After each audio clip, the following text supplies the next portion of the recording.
Well, Shannon, it's good to have you here. Thanks for inviting me. Yeah. So, you know, I've been really enjoying the process of getting to know all the different people who are running for mayor. I've worked with Shelby a little bit on housing issues over the past couple of years here at the housing agency, and then I've known Ken Lawrence for years because he's a pastor and I pastor in the community, so we've got this relationship there. But I don't know you, and I've seen you around. I've seen you at city council, seen you doing stuff, and I know you're passionate about some things. And I'd love to hear your story, Yeah. and find out a little bit more about you. So we've already had a little bit of a precursor conversation, but would love to hear a little bit of your story. So where are you from? I was born and raised in Pennsylvania. Okay. In a little town called Westchester, which is outside of Philadelphia. Okay, great. Yeah, and I spent most of my childhood and early adult life on the East Coast. I went to University of North Carolina to study marine biology and got a Bachelor of Science in that. And then I moved further south and worked on my doctorate at the University of South Florida. And so I got a doctorate What in marine town science. is that in? That's in the Tampa-St. Pete area. Oh, okay, great. So on the Gulf Coast. Okay. Yeah, and then I did a postdoctoral fellowship, also working on marine issues at the University of Delaware. Yeah. And then I got my first real job working for the J. Craig Venter Institute, which was in Maryland. Okay. So still firmly on the East Coast, All right. always intrigued about the West Coast. And I had an opportunity to open basically a second branch of the Research Institute in California. Wow. Southern California. And That's so awesome. they asked me to do that, and I took them up on the challenge. And so I worked at the West Coast branch for about 5 years. Okay. And I was married at the time. Okay. And my husband at the time had family up here. And so we were visiting the area for years, and just, I fell in love with it. Right. Convinced That's me. easy. It's easy to fall in love with this place. Yeah. And so in 2011, we decided to just kind of make the leap and head on up. Great. Here we are. Yeah. Awesome.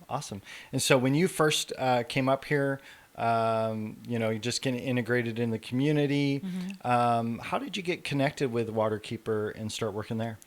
Well, I was doing some consulting work for the former company I worked for, and I wasn't really looking for anything, but I did want to get involved with the community, and water is, near and dear to my heart, Right. and this lake is amazing, and so I was like, hey, I think I'm going to see if they have any volunteer opportunities for me, and I showed up in the executive director's office one day, and we had a really great conversation. And she's like, "Hey, actually, I'm leaving. Is this something you would consider?" And long story short, it was, Okay. and that's how I, kind of fell into the work of protecting Lake Pend Oreille. Yeah.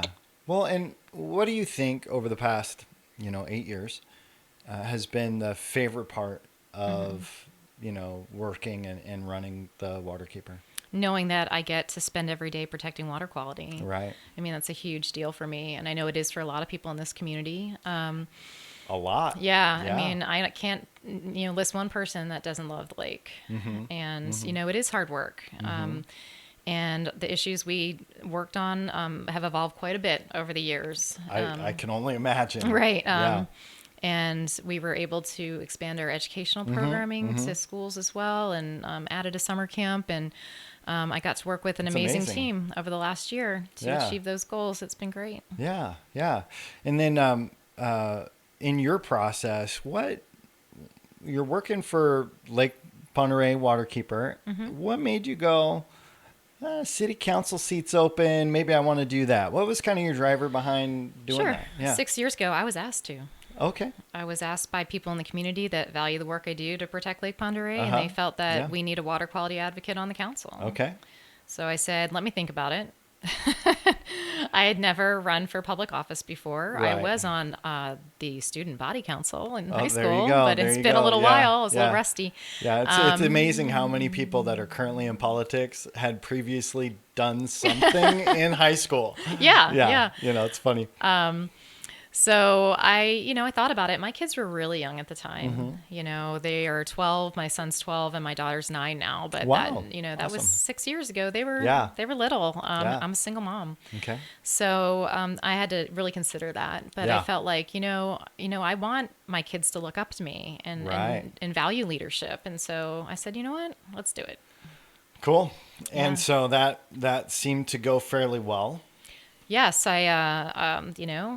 that first election, the top 3 vote earners get into office, and I got the most votes, which was astonishing to me Wow, that's after great. only 2 years in the community. But I really appreciated and still do everyone's confidence in me to be a good advocate for them on council. Yeah, that's great. That's great. And then seems like you you took a leap up this last time around, and you became the council president. Yes. What was that? What's that process like, and how's that decided? What Sure. happens there? So I ran for re-election 4 years ago. Uh-huh. Or not 4 years ago, 2 years ago, excuse me. But I was elected by the rest of the council 4 years ago to be the city council president. Okay. And so in some cities, people run for that position. Right. Okay. But it's yeah. a selected position It's within a the city selected council. position. Okay. Great. So Shelby moved into the mayor position. He had been city council president, Uh-huh, yeah. and fellow council member Bill Aiken nominated me. Okay. And I was, very grateful again and said yes. And then I ran for re-election. And so every time there's an election, the council chooses their city council president. Okay. And how long are the terms on city council? 4 years. Yeah. And so half the council comes up for re-election every 2 years. Okay.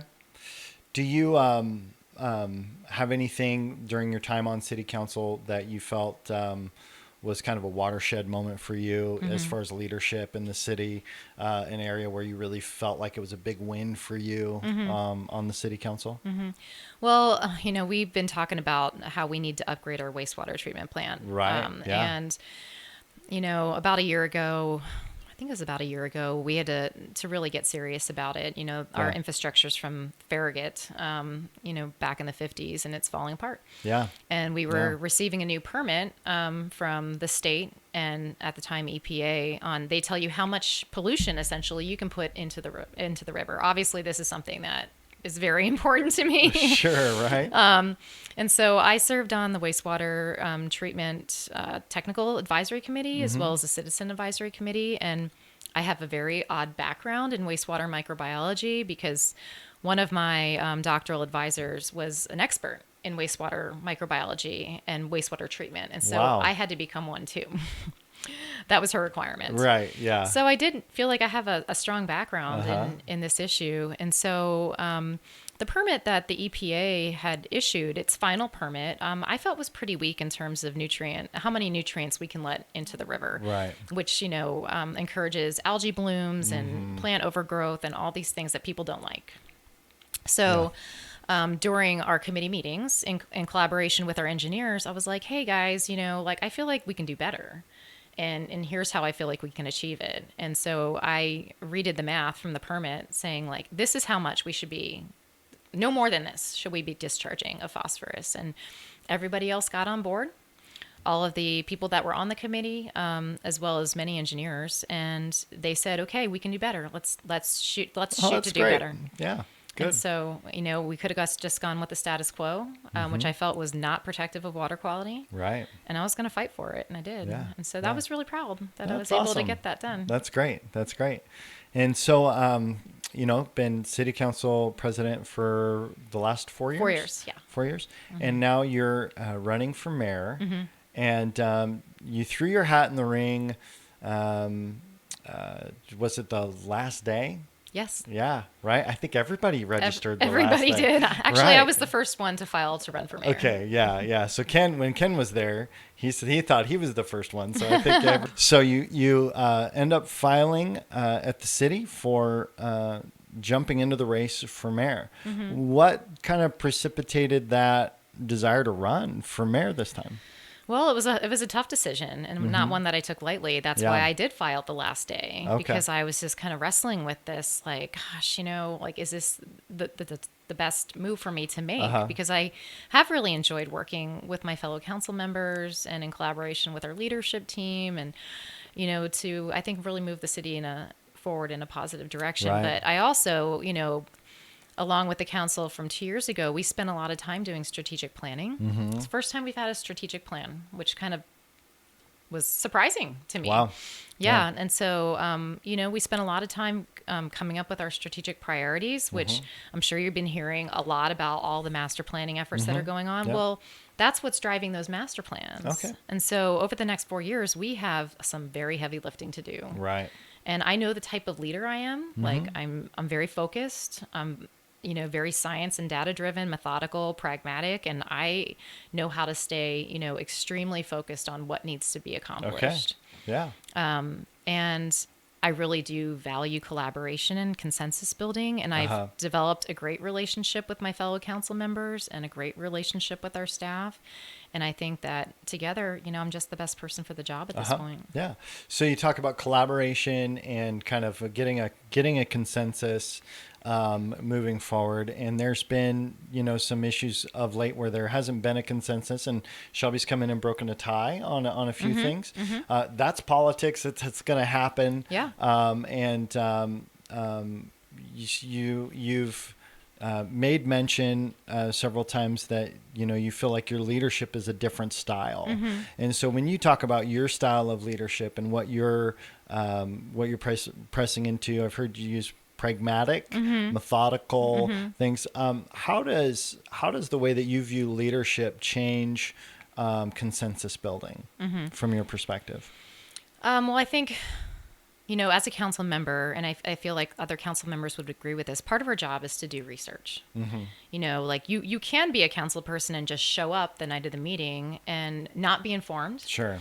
But I choose not to do that. And I know Yeah. many of our other council members, don't operate that way either. And so, once we have a good idea about what's going to be on the agenda, it's our turn to do the research, reach out to the staff, ask the good questions. Yeah. And, data-driven leadership is very important to me. Okay. And I feel that I have just an excellent relationship with our current council. And I know we're going to have some... And I know I said I was going to turn that off. I'm sorry. I thought I did. No worries. It's sorry. all good. At least you can just do it from the phone, watch, yeah. right? Yep. So let me see. Where was I?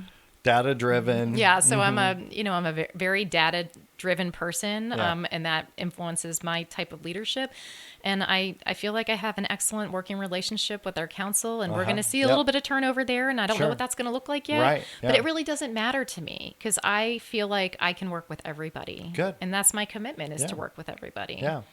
It seemed like I've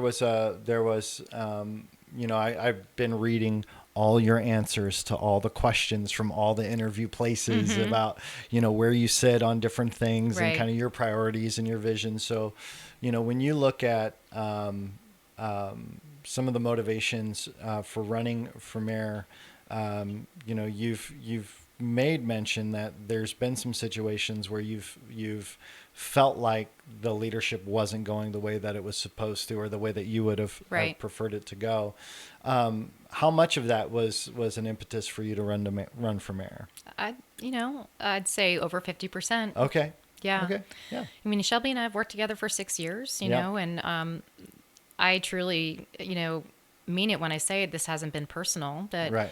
I've been able to witness his leadership style during that time, and I have concerns. Okay. Okay. Yeah. Yeah.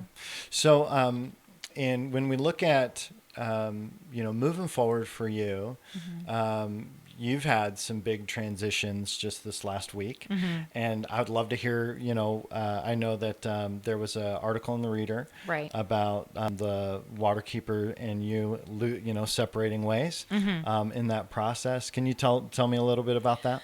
Yeah, it's been really unfortunate. It's been Yeah. an extremely difficult time for me and my family. Pretty much the entire time that I've been running my campaign has been leading up to this point Okay. in terms of having to separate from Waterkeeper. I mean, I was terminated, so Okay.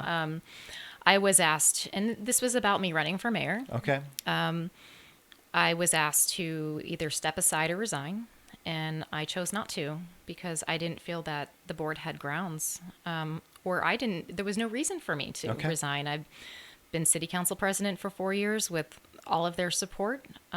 We've achieved, greater protections for water quality with me on the council. And so I felt that me running for mayor was not going to be as explosive as it's turned out to be. Okay. And, the board did express some concerns with me. I feel like I tried to address them to the best of my ability, or at least the Okay. ones that I felt Right. were seriously valid. Right. And Do you have they any disagree. any ideas? Would you be able to share any of those concerns that they thought that they had? They said that we would lose funding from a major foundation, Okay. Which was confusing to me because I wasn't really understanding why they would go proactively to a major funder and say our waterkeeper and also city council president may become mayor, and why a funding agency would say, oh, Have that a we problem can't with have that. that. Yeah, why would they have a problem with that? I don't understand Didn't make that. sense. It Okay. didn't, so I did not Okay. address that concern. Right. Yeah. They also, made assumptions about how I would manage my time, Okay. even though I have not yet won the race. Yeah. And basically said you won't be able to manage your time, even though it's never been a problem. Well, because you've been operating in city government as the city council president for 4 years with their support, and now Yes. that's not okay. Right. And they are Yeah. saying, well, the mayor position is very different. And I said, well, Mm-hmm. I know what the mayor position is like because I've been inside city government, and I sit on, many, many extra committees than just is required from a city Yeah. council person, Yeah. especially at the state level. So I have a high level of time commitment in this already. Yeah. They, Okay. they said that there could be a conflict of interest and that I wouldn't be able to advocate for water quality anymore, which there hasn't been any conflicts of Sure. interest. Yeah. And then they were concerned that Shelby would be antagonistic to the organization if he won because I ran against him, Oh, okay. which I found was Well, interesting as well. that seems very odd. That Yeah. seems very odd. So part of part of this process is to me that just I'm always surprised, but I shouldn't be surprised at the silos that we kind of end up putting ourselves in, intentionally, unintentionally. Just we get in our bubbles and our silos, and we tend to just plow forward. Through your process. Before we move on, is there anything else that you'd like to share about your leaving Waterkeeper? It's sad for me. Yeah. I put my heart and soul into Yeah. this organization for 8 years. I will never stop being an advocate for water quality. Right. That's why it's kind of your MO. It's Right. Who you are. It's who I am. Right. Okay. It's in my blood, and I just need to start a new chapter of my life and move forward. Yeah. All right. So we were talking about these silos, right? I'm gonna move forward a little bit. Sure. One of the concerns that has come up that I've seen in the paper and I've seen everywhere is that a vote for Shannon is not a vote for Shelby, right? And a vote for Shelby is not a vote for Shannon, and because there's the silos that says that Shelby and Shannon are basically both running for the same amount of votes, and that Ken Lawrence over here is going to get X amount of votes, and so there's this political drama happening, Yes. behind the scenes and out in the public, and so I feel comfortable talking about that. Sure. So what are your thoughts on that, particularly how do you see yourself in that process? Yeah, well, it's been something I address, 20, 25 times a day. Right? Okay. I'm not going to invalidate people's concerns. Sure. That's not who I am. And I do believe that, Shelby and I share some overlap in the progressive voting pool, Okay. but Sandpoint is not just comprised of progressives. Right. So by people saying that she or he's going to split the vote, that means that out of all the people that voted for Shelby in the last election, that 50% are just automatically going to vote for me. Right. Right? That's what it means to me. And then, I have very, very strong support across the board, not just from progressives.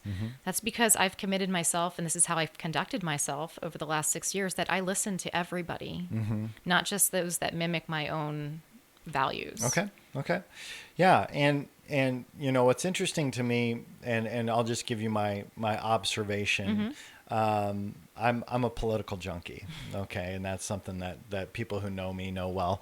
I lean pretty far right. And yet I'm very much open-minded, love to have the conversation, not closed off to ideas or different priorities and things like that. One of the things that I've observed is that a lot of people are in the middle, and they're interested in a healthy process and a healthy way of thinking. That's not necessarily agenda driven, but is driven by process. Sure. And are really process oriented. So in my conversations with a couple of people who are on the right, who were very impressed with you, that was their comment, was that it's process oriented, which is what they like. They don't Right. agree with a lot of your things that you would go after and things, and but they like the way she thinks. And I've heard on the left, people really enjoy the way that Shelby thinks on a lot of things too, and the way that he processes and is kind of goes for it. So everybody's got their own style, everybody's got their own thing, but that was just an observation that I was picking up as I'm just paying attention and listening. And of course, there's some people who are just interested in what's your core values. Sure. Right? Not worried about the process, because the process is only going to lead towards your core values. Right? Right. And I think that's a big concern on the conservative side. Sure. It's like, oh, if those core values don't line up, we're not going there. But I would say that, I think both liberals, moderates, and conservatives do share a lot of core values. I think they do. Absolutely. Yeah. We all love this city. We all love this area. We want what's best for our children. Yeah. We want what's best for our neighbors. These are all common values that I think often are overlooked. And there's more commonality than differences, I think. And a lot of people make the assumption that I'm, she must be, very, very liberal because, she's an environmentalist, but I'm actually quite moderate in how I approach a lot of issues. And again, I do what's right. I feel like I try to do what's right and best for the community as a whole. Yeah. Yeah. Good. So tell me about the biggest challenge that you've had on city council. We talked about your big Let's win. see. What's your biggest challenge? The biggest challenge that we faced on city council. Just recent events is what's coming to the Sure, top for me, because yeah. it's been 6 years. Absolutely. That makes sense. Yep. But so, for example, during this last budget hearing, this has been talked about a lot. Ad nauseum. Oh, yeah. Yeah. Our mayor added a portion to his budget to talk about inclusion and diversity. And on the face of that, I'm all about inclusion and diversity. Sure. I don't think there's probably anybody you would ask that would say that they're not. I know some. Really? Well, Yep. okay. I mean, Well, as far as having it be on a line item in a budget. No. city. I'm not talking about that. Right, I'm talking okay. about as a concept, Sure. or as a Yeah. Yeah. Yeah. I have to fill in for the mayor when he's gone. Uh-huh. And so he was gone for 6 weeks this summer over, when we had budget hearings, as well as when we adopted the budget, which is not a problem for me. I've sat in for him many times over the years. I'm perfectly comfortable doing so. But he put this initiative into the budget and didn't communicate with the council around it. He published a story about it in the Reader, and he published something in the Mayor's Roundtable, but he didn't come to council and say, hey, guys, this is what I'm going for with this. This is what this is for. There was some very vague language that was included in the budget, and so then he leaves. And now we have concern from the community that we have this vague line item in the mayor's budget. What is all that going to include and everything else? Exactly basically, how's this money going to be spent? Like every other line item in our budget is extremely clear. Okay. And so it put the council in a really awkward position. Sure. Where I couldn't answer questions, which I don't like to be put in that position. I pride myself on the research that I do, and when I'm not given the information I need, it doesn't look good. And so we had to address the community's concerns to the best of our ability, and in the end of the day, we had to take that out of the budget. Yeah. So that was a hard decision for us, but we felt it was the right one to do. What made taking it off the budget a hard decision? Because we wanted to give them the benefit of the doubt. Oh, okay. Convince us that this is something that should be in the budget, and let us know specifically what it's going to be used for, but we did not have that information. Okay. All right.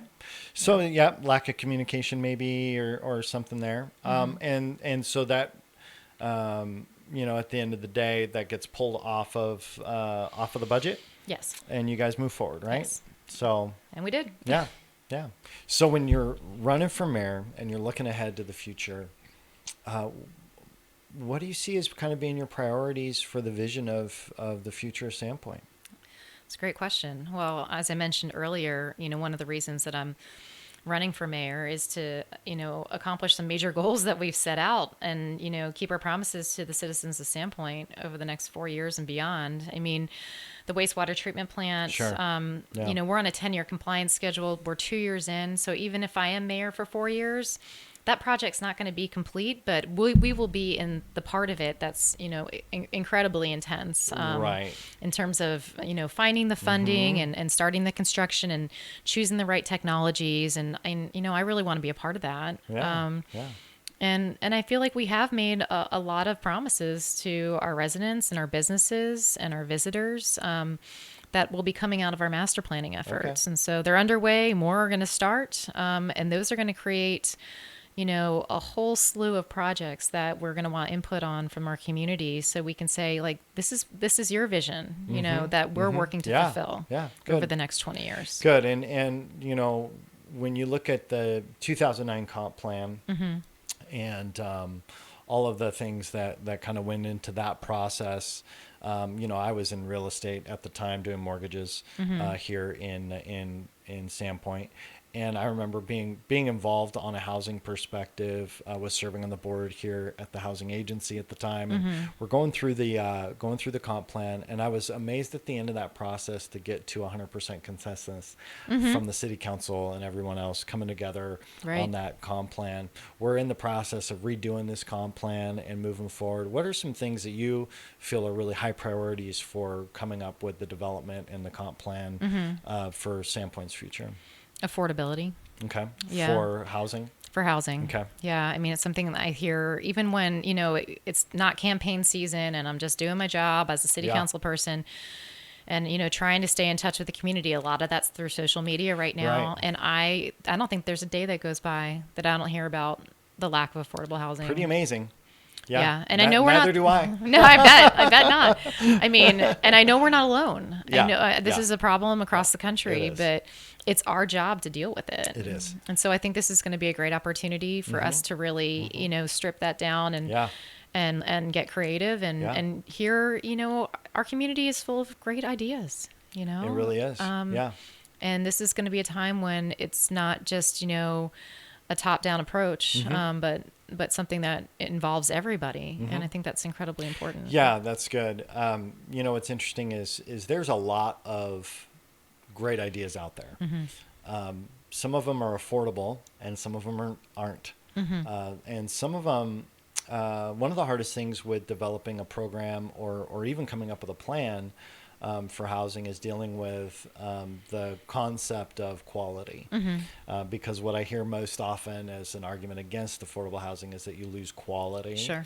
the quality of housing and that kind of stuff. One of the priorities we've had here at the housing agency is to get people to own their home. That's been a high priority of ours, is for people, whether they're in a rental that we run, because we run some rentals and we have a transitional house for people who are getting out of homelessness. And we do a lot of different things in the community, but our number one priority is helping people own their home. That's great. Because that's, I think, the key to the community. Right? It's one of the largest things that we can do to improve civic discourse, improve everything, is people who are homeowners vote. Most renters statistically don't vote. Sure. So, we try to really promote home ownership, and it's very difficult in the city. It's more feasible in Priest River and Kootenai and Ponderay, and even those places are starting to climb out of an affordability range. What about the economics of the city and the region? Do you have any thoughts on, for Yeah. improving the economics? I think we need to just continue to try to diversify our economy. Okay. We went from like a logging economy Right. back in the day to now we still have a very tourism, driven economy, which I don't think is ever going to change because There's no way. I mean, look at what we have, Yeah. beautiful lake, beautiful mountains. Yeah. And I think we need to respect that part of the economy. Okay. But over the last, ever since I've been on council, I've watched, the aerospace industry grow like crazy, and other types of engineering, and we have companies like Kochava that are doing mobile analytics that are it's a lot more diverse than I think people realize. Yeah, we've got manufacturing jobs here, whether it's Lighthouse or Right. Encoder or different places in the region that Right. Yeah. Exactly. And so I think diversity is key, and we need to be able to, work to attract, more folks to the area that are Yeah. going to support that diversity. And we can't, we've been trying to do this internally in the city at the staff level for years. And, we're a fairly new member of the Bonner County Economic Development Corporation, which is, I think, a really good move. Yeah. Because, the more minds on this, the better. Yeah. And they've been doing, a lot of good work to bring good jobs to the region. And clearly, we're the county seat. And so we need to be a part of that. Yeah, it's good. It's good. I know they've got a forum coming up, I think next Thursday. So that's going to be exciting. I get to sit on a housing panel for great. that. That'll be good. One of the big challenges is the relationship between the county and the city. And I know that you've spoke quite a bit about some ideas that you have to kind of address that. And I have a unique perspective on that because I was able to be part of that Bonner regional team when that started and have the housing agency helped fund it. Okay. And helped pay for several of those meetings over time. And I think it was very disappointing when the county decided not to have staff at those meetings. But totally, they get to make their decisions and do their thing, and that's fine. I thought a lot of misinformation was brought forward in that process, and I spoke to the commissioners about it. But tell me, you seem to make that a pretty big priority in your campaign, is to improve those relations. So tell me some of your ideas for that. Yeah, so I said at the last forum, and this is something I've been talking about with the public, is that I think that we need to make a more concerted effort to kind of mend this relationship between the city and the county. I mean, we're the subject of a lawsuit right now. This isn't how things are supposed to go. Yeah. But my idea was to create basically a subcommittee made up of, council members and the mayor, whoever's willing and able to serve at both the city level and the county level, to meet on a regular basis. So once a month, face to face, sit down at the same table, and talk about, it doesn't have to be concern driven all the time. We want to get away from that. We want to get to a place where we have partnership. Let it be proactive instead of reactive. Right. Yeah. But the fact of the matter is there are concerns right Yep. now, right? Yep. And they do need to be addressed. Yep. And right now we address them, through the media. And This is why we have this show, by the way, is because almost everything is just addressed through op-eds Right. and short articles. Sure. And even some of the interviews that I hear are short and they're just scripted. And I'm like, we need to have a conversation. Yeah, we need to have a conversation, And Right. so And that's why we're doing this whole which show. is great. Yeah. But when I say the media, I'm talking about like the newspaper, Sure. just like what you're referring to. Yeah. And so it's really easy to take jabs at each other and not get anywhere. Okay. Yeah. And so that needs to Totally. stop. Yeah. It needs to Yeah. stop. Well, and social media, I think, is a place where we're all in our silos. Right. So, for example, if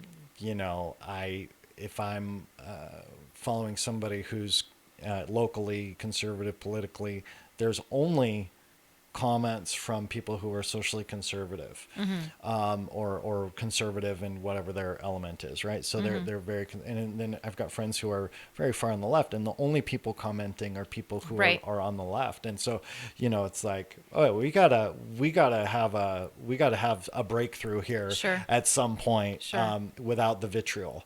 Right. Right. I mean, it's easy to live in an echo chamber, It is. It is. and I see it every day. You're right. Yeah. Another one of my ideas, following up on kind of a subcommittee, and that's just based on availability. But I would love to see the entire elected, boards on both sides sit down quarterly, and at a time when this is in front of the public. Not that those other meetings shouldn't be accessible to the public, but like at a time that's after work. It's not in the middle of the day when the county commissioner meetings are. We have our meetings at 5:30, but when the public can be a part of this conversation. And Yeah. that's important to me. I'll just tell you my immediate, it's like, oh man, that's like a powder keg feel, like, oh man, it could go so sideways so fast. And maybe we So, ease into that, yeah, right. I think that You there's know. got to be some, maybe some healing Yes. first. But yeah, Right. but I think that being able to sit down in a room and have a conversation, and if somebody makes an accusation or a comment, to be able to step back and say, okay, explain, provide evidence. Like, where do you see that, and Right. why is that the case? Right. Because that's the one thing I think in the media and on social media is a lot of claims are made that are not factual, Right. No, I know. and they're It's not based. disappointing. There's the what we would call the slippery slope theory, which is if you do one thing, it will ultimately lead to this, and it's proven almost never to be true. Right. Right? Almost in any given circumstance, it's very rare that actually leads to that. Right. Because calmer heads prevail, people come up with solutions. It never actually gets to that place that people fear, but there's a lot of political arguments based on the slippery slope. Sure. And I've heard and so, many. but man, being able to have the conversation and say, well, here's the facts, here's my motive, here's my intent, and maybe my process can be different, or I could go about that a different way, and where can we agree? I think there's a tremendous opportunity there. I It's do good. too. I do too. That's good. So we're going to start wrapping things up a little bit for you because I know you got to get going.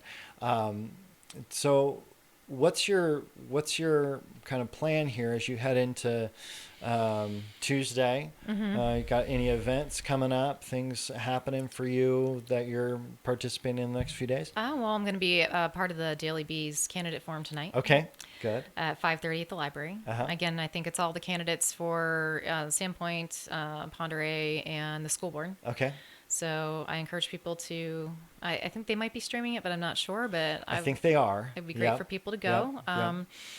I encourage people to reach out to me, as we head into the last days of the election, if they have any, want clarification, they just have questions for me, they can get in touch with me anytime. Okay. And I'll be visiting a bunch of Sandpoint residents this Okay, weekend. all right. Along Yep. with our firefighters. Yeah. Okay. Good. Yeah. Good. Awesome. As we close out, I just want to say thank you for Thanks for coming having in me. and having the conversation. Every interview is different, and I bet. and I every bet. person's different. And where the conversations go, I don't plan ahead. We just have the conversation. So, is there anything before we go that you felt like you wanted to share or let the audience know?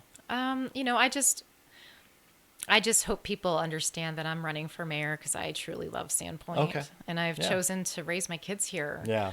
And, I want to make it the best it can be for everybody that lives here. Yeah. Good. So I hope Good. they get their vote. Yeah. Awesome. Yeah. Well, Tuesday's coming up. Yep.